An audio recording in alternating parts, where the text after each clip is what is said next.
ನಮ್ಮ ಕಾಲೇಜಲ್ಲಿ ಇವತ್ತು ಎನ್ವಿರಾನ್ಮೆಂಟಲ್ ಡೇ ಇತ್ತು. Hi, welcome to my daily vlogs. 2 ದಿವಸದಿಂದ ವೀಡಿಯೋ ಮಾಡೋಕ್ಕಾಗಿಲ್ಲ ಅಂತ ಇವತ್ತು ವೀಡಿಯೋ ಮಾಡೋಣ ಅಂತ ಬೆಳಗ್ಗೆ ಎದ್ದು ರೆಡಿಯಾಗಿ ಕಾಲೇಜ್ ಕಡೆ ಹೊರಟೆ. ಬೇಗ ಕಾಲೇಜ್ಗೆ ಹೋಗ್ಬೇಕು ಅಂದ್ಕೊಂಡ್ರೆ ಎಷ್ಟೊತ್ತಾದರೂ ಬಸ್ಸೇ ಬರಲಿಲ್ಲ.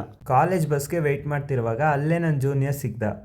ಆಯಿತು, ಆಮೇಲೆ ಅಷ್ಟರಲ್ಲೇ ನಮ್ಮ ಸೀನಿಯರ್ ಚೇತನಣ್ಣ ಕೂಡ ಅಲ್ಲಿಗೆ ಬಂದರು. ಕಣ್ಣ ಸಲಿಗೆ ಈ ಒಂದು ಅದ್ಭುತವಾದ ಕ್ಷಣಕ್ಕೆ ಭಾರತವೇ ಸಾಕ್ಷಿಯಾಗಿದೆ. ಇವರಿಬ್ರು ಸಲಿಗೆ ನೋಡೋ ಅಷ್ಟರಲ್ಲಿ ಇನ್ನೂ ಇಬ್ಬರು ಜೂನಿಯರ್ಸ್ ಬಂದರು. ಇವರಿಬ್ರು ನೋಡಿದ್ರೆ ಮಾರ್ಕೆಟಿಗೆ ತೊಗೊಂಡೋಗೋ ತರಕಾರಿ ಬ್ಯಾಗ್ನ ಕಾಲೇಜಿಗೆ ತೊಗೊಂಬಂದವ್ರು. ನಾವು ಬಾಯಿ ಮುಚ್ಕೊಂಡಿದ್ದೀವಿ, ನಮ್ಮನ್ನ ಕೆಣಗಬೇಡಿ. ಫೈನಲಿ ಬಸ್ ಹತ್ಕೊಂಡು ಸ್ನ್ಯಾಕ್ಸ್ ತಿನ್ಕೊಂಡು ಹೋಗಬೇಕಾದ್ರೆ ಬಸ್ಸಲ್ಲಿ ಒಂದು ಅದ್ಭುತವಾದ ಘಟನೆ ನಡೀತು. ಯಾಕೆ ನೆಕ್ಸ್ಟ್ ಬಸ್ ಬರೋ ಅಷ್ಟರಲ್ಲಿ ನಮ್ಮ ಹುಡ್ಗನ್ ಡೈಲಾಗ್ ಕೇಳ್ರಿ. ನೀನ್ ಈ ತರ ಅಂತ ಬಿಕ್ಕಳ್ತಾ ಇದ್ರೆ ನನಗೆ ತಿಕ್ಕಿ ಹಿಡಿಯುತ್ತೆ. ಫೈನಲಿ ಕಾಲೇಜ್ಗೆ ರೀಚ್ ಆಗಿ ನಾನು ನಮ್ಮ ಫ್ರೆಂಡು ಎನ್ವಿರಾನ್ಮೆಂಟಲ್ ಡೇ ಪ್ರೋಗ್ರಾಮ್ನ ಅಟೆಂಡ್ ಮಾಡಿದ್ವಿ.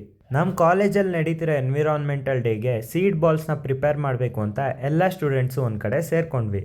ಫೈನಲಿ ಸೀಡ್ ಬಾಲ್ಸ್ನೆಲ್ಲ ಪ್ರಿಪೇರ್ ಮಾಡಿ ಕೈ ತೊಳ್ಕೊಳಕ್ಕೆ ಹೋಗಬೇಕಾದ್ರೆ ನಡೆದಿದೆ ಈ ಇನ್ಸಿಡೆಂಟ್. ಫೈನಲಿ ಲೈಬ್ರರಿಗೆ ಹೋಗಿ ಕ್ಲಾಸಸ್ ಎಲ್ಲ ಮುಗಿಸ್ಕೊಂಡು ಮನೆ ಕಡೆ ಹೊರಟ್ವಿ.